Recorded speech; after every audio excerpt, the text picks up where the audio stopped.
a term that I have discovered in the past and have been reminded of again today by our good friend Molly in a video she did recently. And no, we will not be watching it, I promise. But it did get me thinking about this term and my feelings on it. And what is this term, you might be asking me? Well, it is interabled relationship. Now, I'm sure you can figure out what this means. It is when someone is disabled in a relationship and their partner is not. So, for example, the disability community, the disability activism community, I should say, would classify my relationship with Pincalo as an interabled relationship.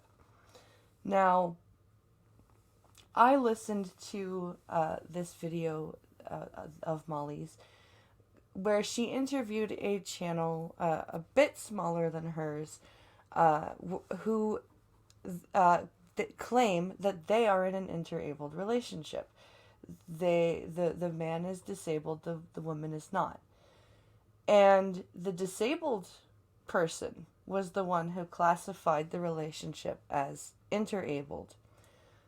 And it got me thinking why that term gets me so angry. And let's put aside the obvious connotations of race and the fact that they're straight up borrowing from the racism language of interracial.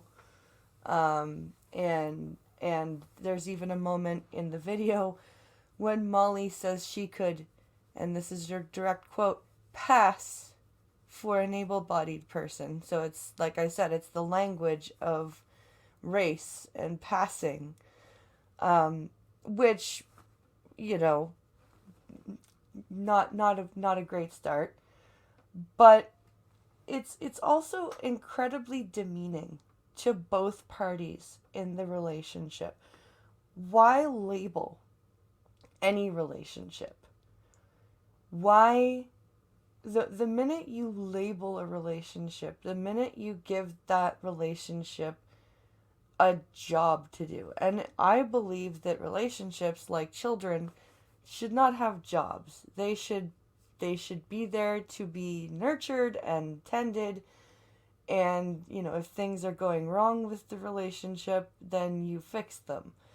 You don't start a relationship with labels or with, you know, expectations are fine, but to start a relationship with the specific goal, you know, for example, people who start relationships specifically so they're not alone. That's not a reason to be in a relationship. And to give your relationship a label is the issue. Excuse me, my throat is dry. I didn't plan on taking a drink during this video. Now, the problems I feel are existing with this term make it, like I said, a label. You're putting a label on something that is already a stressful thing. First of all, any relationship is stressful. But second of all, when you have a relationship where somebody is disabled and somebody is able-bodied, like it or not, the able-bodied person takes on a lot more responsibility. They take on a lot more stress. They take on a lot more day-to-day stuff.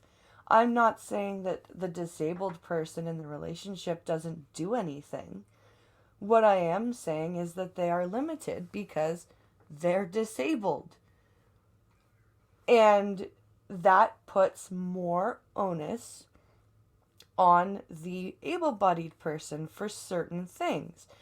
For example, Pincalo has to do not only driving for work, but all the family driving.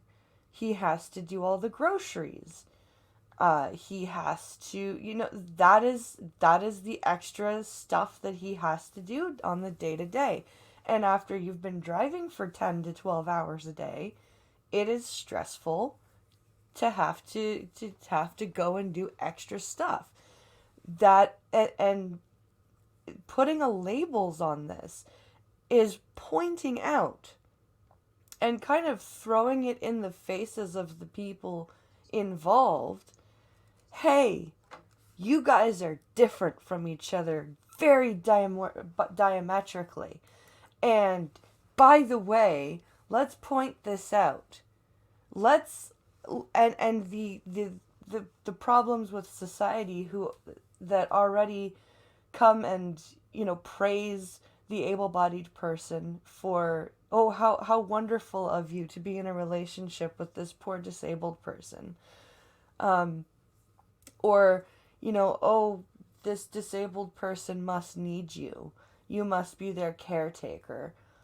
The moment you say that you are in an interabled relationship, you kind of play into that dynamic because you've labeled your relationship. You've defined your relationship based on the disability or ability of each other. And that's not fair. That's not something either of you can control. It's the same problem. I have the same problem with defining a relationship as interracial, because you got neither of the people could control their skin color, so why put a label on it? Two people fell in love. One of them happens to not be white, or one of them happens to be Hispanic and one of them happens to be black. Like, why put a label on things? And it's the same theory with the interabled relationship. You put extra pressure on that relationship. You point out the huge differences. You point out the issues just with using that word and putting that label on it. And it's not a helpful situation. People with disabilities, yes, we are coming very far in Western society, but we have lots to prove because we're disabled. If we want a job, we have to prove things more than our able-bodied applicants. Even if we become parents, more doctors will have more questions for us. There are so many things that we still have to work through, and putting labels on our relationships with the people that we fall in love with is not helping anybody.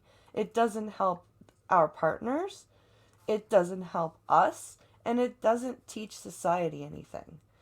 So my take on this is that the term interabled, for these reasons, is an incredibly demeaning and divisive term for not just the disabled person, but for their partner. Because their partner is not just there because they're disabled. Their partner is there because they've fallen in love with them for some reason. And the same goes for the disabled partner. And to label that and to point out, hey, you're broken and hey, you're not, it puts a power dynamic over the relationship that's not necessary. And I find it very demeaning, very divisive to everybody involved. And I would put it to everybody that we stop using that term.